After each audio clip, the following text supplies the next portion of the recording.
Hello, everybody. I'm Jody Schneider, president of the FCC and an editor with Bloomberg here in Hong Kong. Thank you all for coming. I know it wasn't necessarily easy to get here today, and I know some people couldn't join us because of the transportation difficulties, so thank you for joining us. And we're very honored to welcome Mohammed Hanif, a novelist and journalist. He's going to be in conversation with Ilaria Maria Sala. Let me tell you a few things first about Mr. Hanif. He's one of Pakistan's most prominent novelists and a New York Times columnist. He's been giving his, as we say, acerbic take on the South Asian country's politics and culture long before publication of his first book, the award-winning A Case of Exploding Mangoes. We have some books here today, that one as well as others, including his new book, so feel free after the lunch to peruse the books, and I'm sure he'd be happy to sign them. He's found fresh ways to discuss the main issues faced by Pakistan today, and he's going to talk with us about his work as a writer, his recently released book, Red Birds, and the challenges facing his homeland. He was born in Pakistan, lived for many years in the UK before returning to Karachi, where he now resides. After leaving the Pakistan Air Force to pursue a journalism career, he's worked for the BBC, Washington Post, and other publications. He's also written for the stage and the screen and the acclaimed BBC drama, What Now, Now That We Are Dead. He's certainly a Renaissance man. He's won many literary prizes, and his works have been translated to 22 different languages. He's been invited here by Penn, and he will be in conversation with Ilaria Maria Sala, who is a journalist and writer and co-founder of Penn Hong Kong, and she's also a member of the FCC's professional committee that plans these events here at the club. She will be asking him questions, and then we will leave time for your questions, so please think of them. I give you Mohammed Hanif and Ilaria Maria Sala.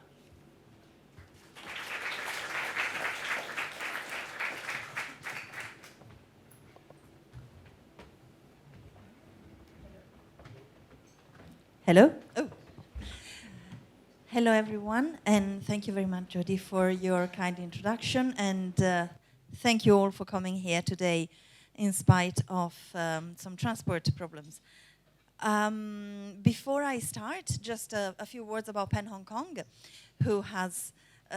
thanks to whom we have Mohammed Hanif with us today. Penn Hong Kong has been established in 2016, and it's one of the more than 150 chapters of Penn worldwide. Penn International is based in London. It was founded 100 years ago to protect writers, to promote freedom of expression and promote literature. And myself and a group of other writers thought that it was time to revive this in Hong Kong. There had been a previous Penn chapter here, and the main difference we have in its new incarnation is that we are now a bilingual group. So if any of you want to join either as a full member or as if you're writers, or if you're not writers but you support our mission, you can join as Readers Circle, and for all that I just refer you to pennhongkong.org, which is our website. So that's the Penn part of the introduction.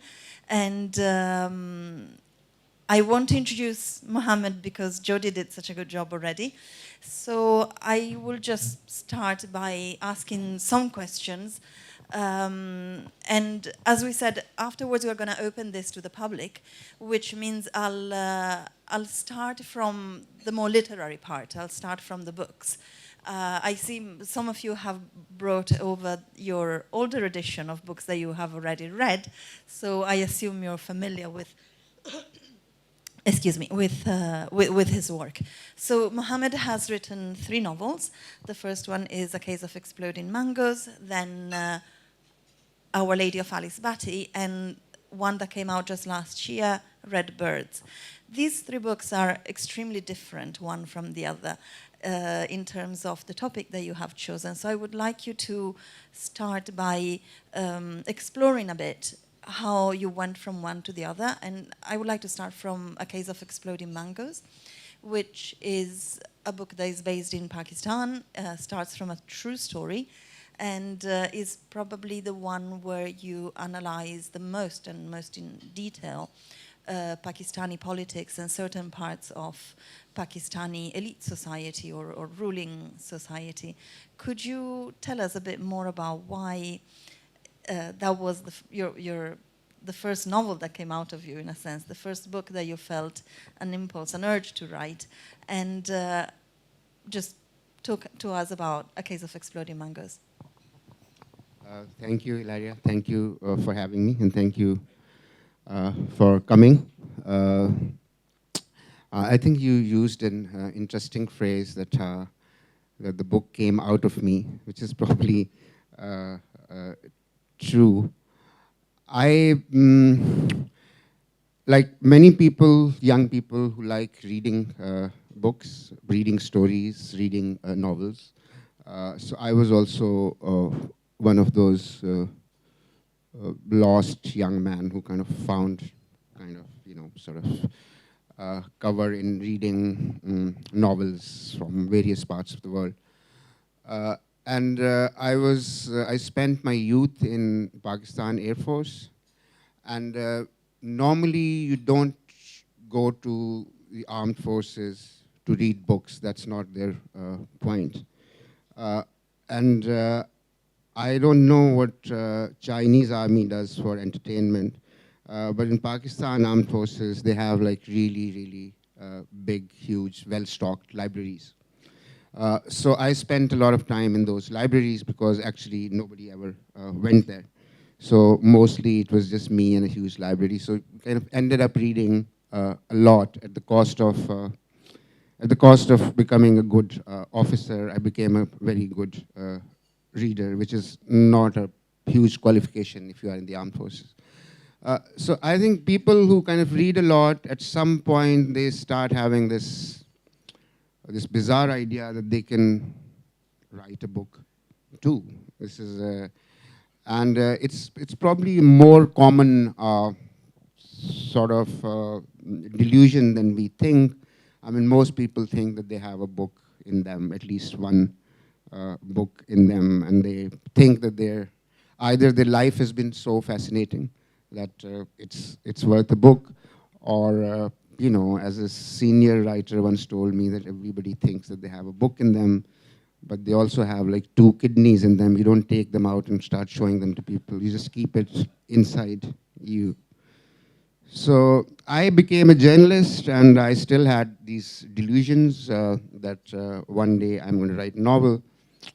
But my own life was pretty dull. There was like not much that I could write about. And then as a journalist, I had grown up during our lovely military dictator, General Ziaul-Haq's time. And I was quite fascinated by his death because I was there when he died, and I'd kind of spent my formative years under his kind of rule, which was a peculiar kind of life. People who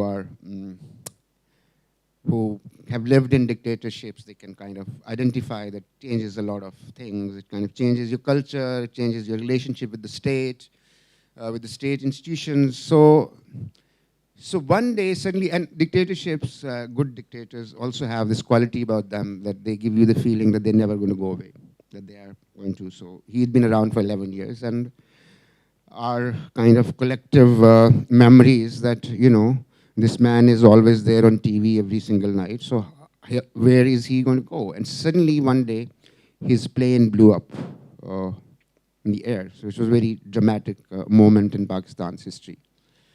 But what fascinated me was what followed. So if you have your president and your 8 of your top generals and a US ambassador and lots of other, people killed in either an accident or if this was an assassination, then you would think that people would worry that what happened. People would want to find out. But what was happening was that nobody actually cared. It was like good riddance, let's get on with our lives. So there was never, there were inquiries, but it was quite obvious that nobody was interested in finding out what had happened. So as a struggling kind of novelist without a story, it kind of occurred to me that here is a ready-made murder mystery. I already know the ending. It's very difficult to finish a book usually. But here, sort of, I knew the ending and everybody knew the ending. So I thought if nobody is interested in finding out that who killed him, and nobody is kind of owned up who killed him, so what would happen if I came up with a character who kind of raised his hand and said, look, I did it. And then you would be interesting, like, how did you do it? And how are you alive to tell the story? So it started out as a sort of a bit of a jokey premise. And then when you spend more time with the book, and then you think about the period, so then kind of, sort of things start adding up. So it started as like a frustrated kind of struggling novelist, kind of, sort of revenge on how they were robbed of their youth. And then, sort of as you spend years and years and years with it, then it tends to take a life of their own. So that's how it came out of me. But I think I used to have a young son then, and he would find me sitting like on the table, and I would tell him that I'm writing a book. But he would usually say, oh, are you making the same book, like, even now, because it takes years. So yeah, I think something comes out of you, but then you have to make it. So writing, I still kind of don't know what's that about, but yes, something comes out of you, and then you kind of make it, then you kind of give it a shape and a structure. Thank you. I would like to ask you another question also about the case of exploding mangoes, which is how you managed to keep, as you just said, something quite tragic in spite of maybe the relief that some people felt at this tragedy. That is maybe your most sardonic book. There's more humorism in more kind of dark jokes, and your ability for an unlikely laugh is most on display, I think, in a case of Exploding Mangoes compared to the other two books. And I would like to ask you to tell us a bit about this way of introducing a sense of humor in rather dark moments. I mean, the short answer is that I don't know, but since we are not expected to say that, so I'll try and answer your question. I think that's how we learn to live with the darkness that was that period. And even now, we kind of have pretty dark patches sometimes. That when you're faced with powers that's so overwhelming that you can't do anything about it. Like if you write an article, you kind of given punishments which are like very cruel. You are lashed, you're put into like, sort of solitary confinements, and obviously you lose your job. Like, so how did people deal with that? And that's my very stark memory of that martial law period. Then people would make jokes. People would make jokes about the dictator. People would make jokes about people around him. People would make jokes about his policies. People would caricature him. And since this was not allowed in the media, so this would happen on a street corner. So this is like pre-internet, pre-kind of mobile phones era, that one day you hear a joke about him in Karachi, which is a completely new joke. You haven't heard about it.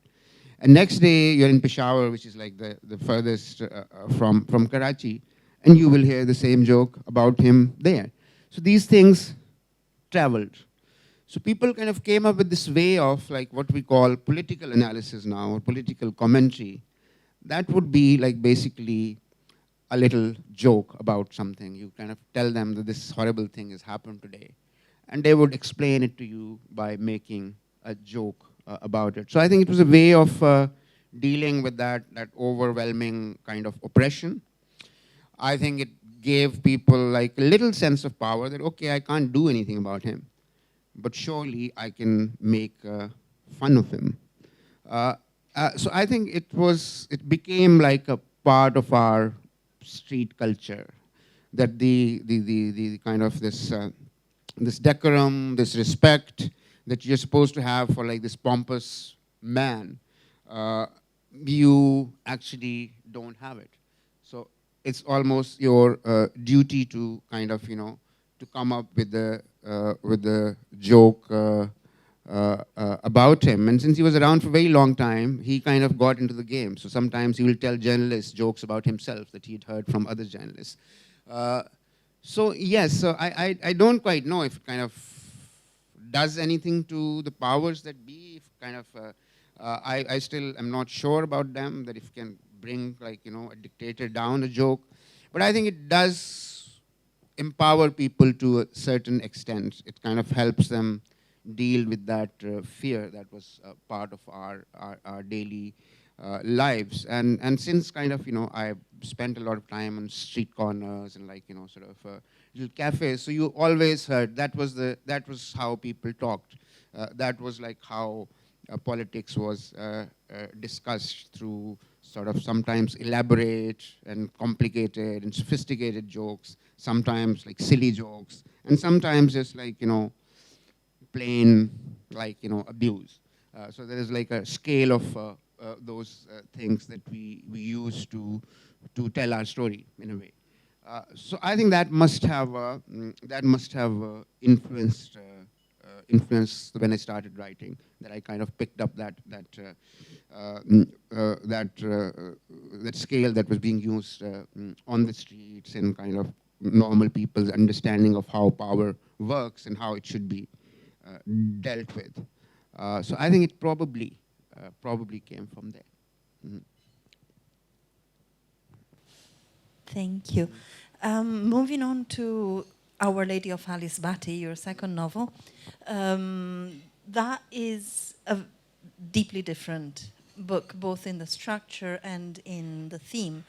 So this is a story about a woman who is a nurse in a Catholic hospital, or at least in a hospital that was Catholic at one point.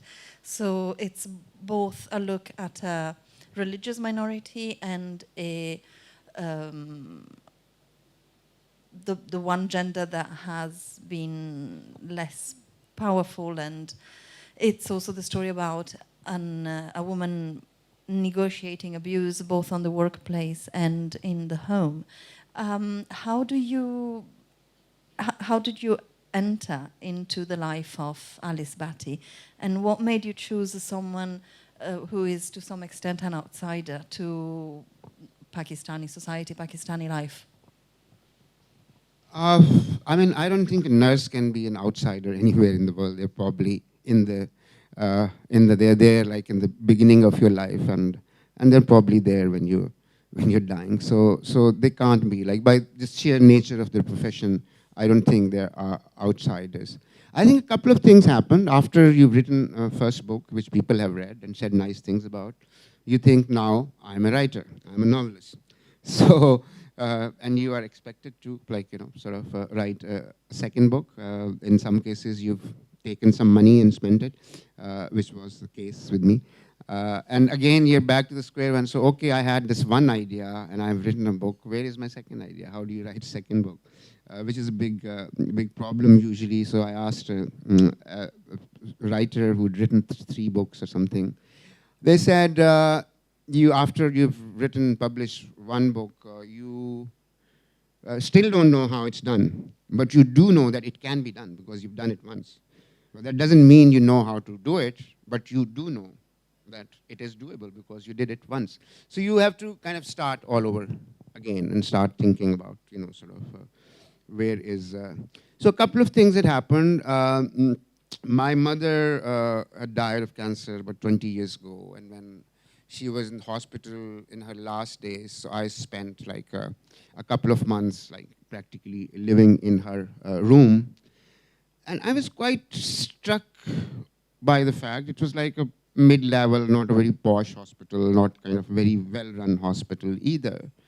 So one day, like I'm sleeping in my room and I kind of wake up at 2:30 in the morning, and there's a nurse who's kind of adjusting something, sort of giving my mother her medication, like taking care of her, and I'm kind of half asleep and I'm looking at her. And she's not being supervised. There's no doctor kind of tell her this is what you have to do. So that image, like this nurse kind of, bent over my mother, that stayed with me for some strange reason. Maybe because sometimes people give you psychological reasons that you didn't want to focus on your mother because she was suffering, so you just picked up this image and you stayed with it. Uh, and that image, and I did not know who this nurse was. I did not kind of know anything about her life. But the only kind of little fact that I knew was that she was a Christian. 25 years ago, lots of women nurses in Pakistan were Christians. Now this is a very competitive profession. There are men and women of like all regions and all castes. But at that time, so that's the only little fragment I knew about her. And then I lived in London for 10, 11 years, and then I moved back to Pakistan. And as a journalist, you pick up the newspaper and we read, sort of newspaper. And I started noticing this strange thing. Like, like as a journalist, you basically, the kind of what nonsense has happened at national level. So you basically go to the city pages, or that used to be my habit, like, sort of first read the city pages, that what's happening in the city. And I started noticing a strange pattern that every single day, like without fail, there will be a story about a woman who had been killed. So first I thought maybe it's a coincidence, women are having a bad week, probably. But then I continued doing this for like months, like for 6 months, and there was like never a break. And then in Pakistan, newspapers have a couple of days holiday a year. Like, sort of one day newspaper will not come. And I'll pick up the break after the break newspaper, like with this trepidation that maybe like killers have also taken a day off, you would think. Like, even newspaper isn't coming out, surely. And then there will be more than one woman. So I was quite struck by that this is like something, and these are the murders which are being reported. So, and I'm knowing our society, I knew that there was a lot more that was not being reported. And most of these murders were happening like within the family. It wasn't like some random serial killer who was going around killing women. They all came out of people who loved these women, fathers, lovers, husbands, brothers in many cases. 90% of the murders that were happening and still are happening were committed by people who claim to love you, claim to love you more than others, basically. So I was quite struck by this fact, and I still had that image of that nurse who was kind of taking care of my mother, and I kind of started to. So it wasn't a novel about minorities. I'm a journalist. If I want to write about an issue, let's say, I mean, I always have the privilege that I can write like, 1,000-word piece either in Urdu or in English, and chances are that some newspaper, some magazine will publish it. So when I have those kinds of concerns, I will go to a newspaper and write about it. And I think that's a better way of addressing it. This is what's happening in your city. Please think about this. Or this is what I feel. So novel is slightly complicated beast. It became like the minority aspect came, that in those days most nurses were Catholics. So when I started writing, like, friends would ask me, like, so what is your novel about? And I would say it's about a woman and a nurse. And you say, like, where is she from? What does she do? And like for 1 year, she actually hasn't left the room. She's still in the hospital room. So I wasn't able to kind of take her out and go somewhere. And when she finally, sort of, you kick yourself in the bottom and say, like, get on with it. Like, this woman needs to get out of the room if you want to keep your story going. So then she comes out, and obviously then you have to go home with her. You have to meet her family. So those are kind of requirements, not about writing about minorities. Those are like simple requirements of writing a story. So I think that's, yeah, I don't know if that makes any sense or not, because a book doesn't come out of like a single, there are people who have like this flash of brilliance one day and they have like a whole book. Mine is kind of more kind of like, you know, I struggle day to day, and this is how like it came together, yeah. Hmm. Thank you. So on to your most recent book, Red Birds. Red Birds, unlike the other books, is set somewhere imaginary, which actually could be maybe Pakistan, could be Afghanistan, could be Iraq, could be somewhere in the Sahel. And it's your most international book in a sense. Is you bring in NGO workers from a not very an unspecified organization. You bring in a pilot also from most likely from the US, but well, he is from the US, but we don't know exactly what he's doing. And it's set near a refugee camp where the characters in it are not willing to be victims. They want to have their own, they want to have control over their lives, over their future, over the decisions they take.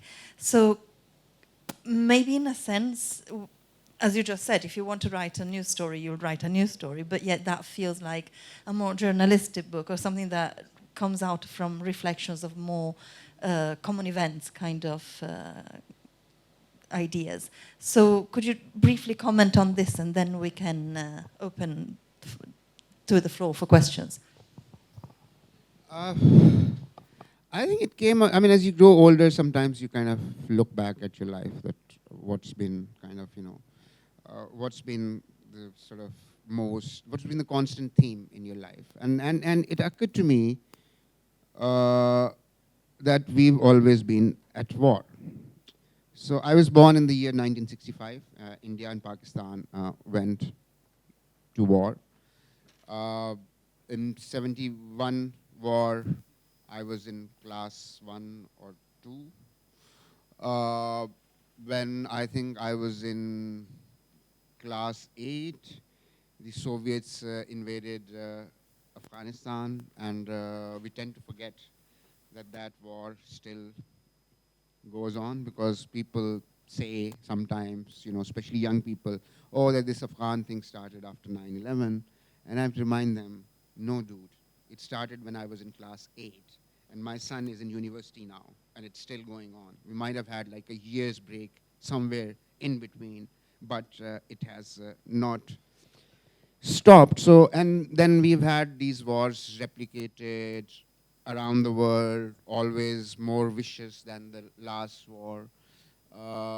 And as like nice, peace-loving human beings, are kind of, our response is usually like horror, and then we kind of, let me try and set up a refugee camp for the people who are affected by these wars. We truck in supplies, we send in tents, and after about a year, our attention kind of moves to another war, because that's more immediate, and that's just started in a country that we hadn't even heard of before.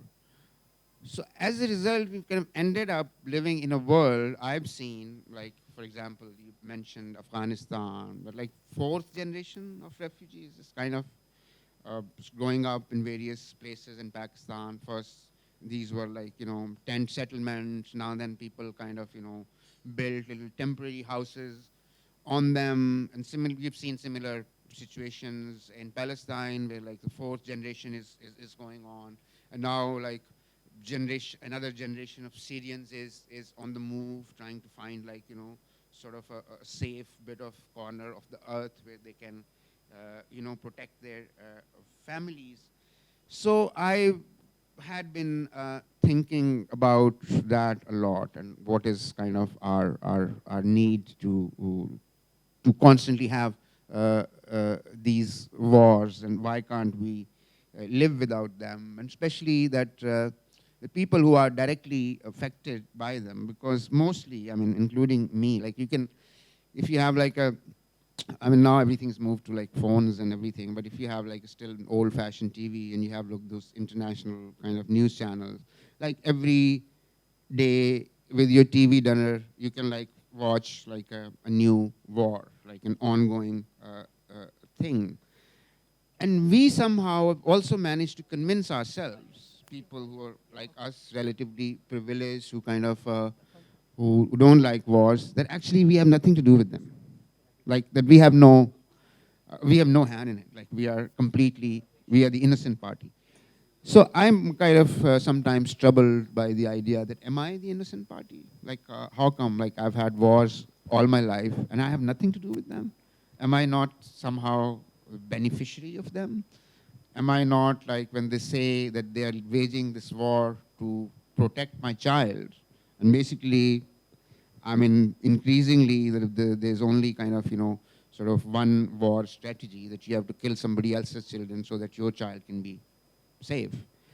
So I was quite troubled by that notion, and I questioned myself, and and there are no simple answers. When there are simple answers, as I said, you write a 1,000-word piece. When there are no simple answers, you say, "Oh, I will write a novel." So for 7 years, I spent writing it. I don't think I found any answers, but along the way, I kind of met some interesting people, and I hope the reader does too. Thank you so much. So I would like to open the floor for questions, and in case you're wondering which of the 3 books to read, you can actually read all 3 of them. They are on sale here, and I warmly recommend all 3. They're, I think, great reads. And I see a hand waving over there. So please identify yourself and wait for the microphone. Thank you. 2 very quick questions. Assalamu alaikum. I enjoy your writing in the New York Times even more than I enjoy all 3 of your books. I just want to know, is there a 4th book coming? That's my first question. And if so, when? It's it's being written. Or so I tell myself. Yeah. So yeah, I'm writing it, and as soon as I'm done writing, it usually takes 6 to 9 months to come out. So yeah, I am working on something, which I am not quite sure what it is about, but so I can't tell you. The second question is related to the first question. I have 2 favorite post-partition Pakistani authors. You're obviously one of them. The other guy is, I think his name is Omar Hamid Shahid. Yes. Is it the other way around? The police officer, yeah. Yeah, the police officer. Yeah. So you've read his books, I assume. Yes. Other than you 2, is there a 3rd author you can recommend? He has this unfair advantage. There should be a law against it. I keep telling him, like that you're a police officer, you work in like such sensitive posts, you have like such good stories. I mean, you should tell us these stories so that we can write them. But obviously, he's too smart for that, so he kind of writes his own novels, like which are drawn from his own experiences. I think there should be a law against serving police officers writing books. They should wait for them to retire. But he's really, really very good. He's kind of he's brought a completely new genre in kind of Pakistani writing, which is like thriller, kind of very, very contemporary. And I love his writing, and I am very, very jealous of him, as most writers are of like other writers. But other writers, I mean, I read a lot, and as a Pakistani, I have a lot of responsibilities, but I think only reading Pakistani novels is not my responsibility. I will read whatever the hell I like. So it's not, as a citizen, not my responsibility that I should read every single Pakistani novel that's written, but there are books that I absolutely love. Kamala Shamsi's last book was absolutely fantastic. Kamala Shamsi's. Kamala Shamsi. And there's another guy called Nadeem Aslam. I mean, he's absolutely brilliant. But I read a lot of new Urdu literature. So I think some of the best stuff that's in terms of short fiction especially, that's being written, that is in in Urdu. So I think a lot of really, really great and fun fiction, especially short fiction, short stories, they're being written in Urdu these days. Yeah. The last thing I want to say is, I think you're the successor to Saadat Hasan Munter. Thank you. That's a huge, huge compliment. I hope you pray for me that I have a slightly better last days. Hi, hello. Having read your columns in the New York Times, the situation you paint for Pakistan is very bleak. And I wonder if you can tell us if you think there's hope for change, and also if you think the interest in investment from China is helping or hurting. I'm not like a big finance person. I'm sure there are people here who can. So investment in China, it's my only guess. So I don't know. It was supposed to transform Pakistan. I don't think, like, I don't believe in those kinds of solutions. Like somebody gives you a few $1 billion and this will transform you. We've had many $1 billion from many people over the years, and it hasn't transformed us. You say that Pakistan's situation is very bleak. Yeah, I keep hearing, I've been here 2 days, and people keep telling me that situation in Hong Kong is bleak and going to get bleak. So I guess people decide what that means. I have Indian friends who say, oh, this is like the worst that could happen. I used to live in London, and sometimes I talk to my London friends, and they say, well, we are all truly and completely screwed. So I think this is like a kind of spreading kind of around the world. Before, you used to have like some countries that, okay, these are like, sort of, they're suffering from bad luck or bad karma, or they just don't deserve a country. But I think that is increasingly kind of becoming quite a common thing. I worry about, like, you worry about your country, I worry about my country, and I used to be the first one to raise my hand and say, like, sort of nothing good will ever happen here. But I think the problem is that as you grow older and you have children, for example, you kind of, there is this compulsion to when all your kind of logical analysis say that, oh, things are actually going to get worse. But there is something that you have to believe, because you don't want to believe, because you're leaving your kind of, your children are growing up in that world. So there's like a part of you which has like this very irrational hope that maybe something will come along which will make things better. I don't think Chinese money has made anything better for anyone, but maybe I haven't like surveyed the whole world. So yeah, it'll help out some people, kind of, maybe there'll be a few more roads, but that's not the ultimate solution. It could be like a tiny part of, like, sort of the bigger solution, but we'll have to transform ourselves. I don't think China can come and transform like, any country, and I hope and I pray that that's true for Pakistan and for Hong Kong as well. We have time for one more question, if there it is. Yeah. Within a lot of the literature from the subcontinent, there are a lot of fairly positive writings coming out of India and elsewhere that give a reflection upon perhaps the better and richer aspects of Indian society, and yet a lot of the writing that comes out of Pakistan seems to focus on some of the negatives or lampooning of certain institutions. And certainly within the case of explaining mango, it's one of the most charming pieces in the book is when there's a sketch of when they're waiting at a traffic intersection for the limousine cavalcade to go past, that draws a sketch of the cross-section of Pakistani society, but it seems that a lot of that broader reflection of Pakistan is not reflected in a lot of the outputs that come onto the international to the international audience. I wondered why you think that might be the case, or have I just missed the positive stuff coming out of Pakistan? Well, thank you for liking that scene. I like it too. But yeah, I think two parts of your question that you say that a lot of positive writing comes from India. I think that might have been the case like till 5 years ago when we had like the India Rising, India Shining type, sort of lots of those books coming out. But now kind of quite a few writers have been killed or lynched for writing negatively about India. So I think the golden era that you're talking about is probably doesn't exist. Things have changed pretty quickly. Personally, as a writer, I do not represent Pakistan. I think we have the High Commission here.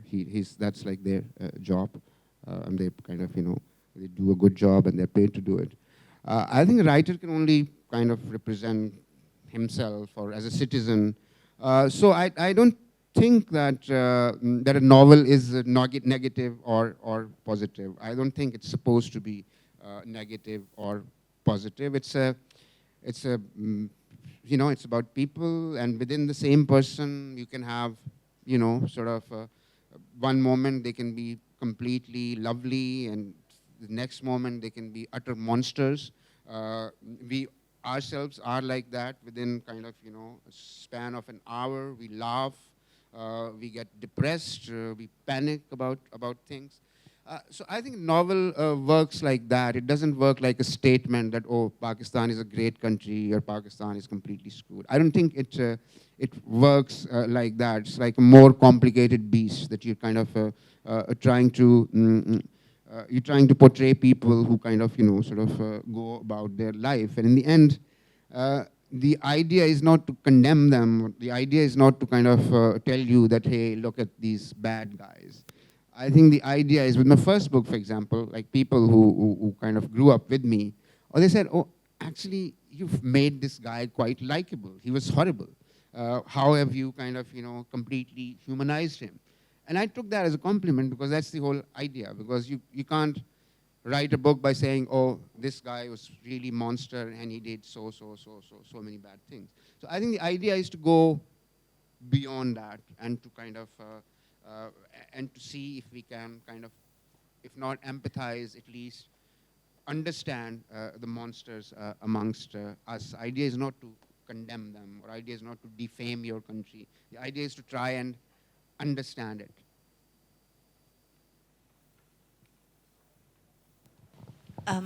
We are really running out of time, so I'm afraid. Could I just ask a quick question? I agree with you. The most recent Indian novel that I looked at was Sacred Games, which is a very dark vision of sort of a nuclear holocaust. But the question I have for you is, there are some very dark episodes in both Indian and Pakistan history. Would you ever think about a novel that looked at some of those parallels, an India-Pakistan or Pakistan-India novel? Yeah, I will definitely. Yeah, that's a great idea. I will have a think about that. But, novels change. You mentioned Sacred Games. This novel came out 15 years ago, right? And it was a great novel. I read it and I loved it. Now it's a Netflix series, and they've changed it. So now, in that novel, like, the villains were mostly Indians themselves. Now they've kind of slightly tweaked it, and many of them are Pakistanis. So what we do is that slowly, kind of, the book is there, you can read the book and you can watch it here. So slowly, we do that in Pakistan as well. Oh, there's nothing wrong with us. It's all India's doing. And now India is like on the same path. Oh, yeah, no. It was all Pakistan. Although the book is still there, and you can go back and read it. I love the book. But this is what, like, with your changing kind of circumstances, you kind of start rewriting your own novels, which is kind of frightening, actually. I think we really need to end here because it's past 2 o'clock. And again, you can get the books here. Mohammed Hanif has kindly agreed to sign them. And while you do that, I will thank our speaker with a little gift from the FCC. Thank you. Yeah.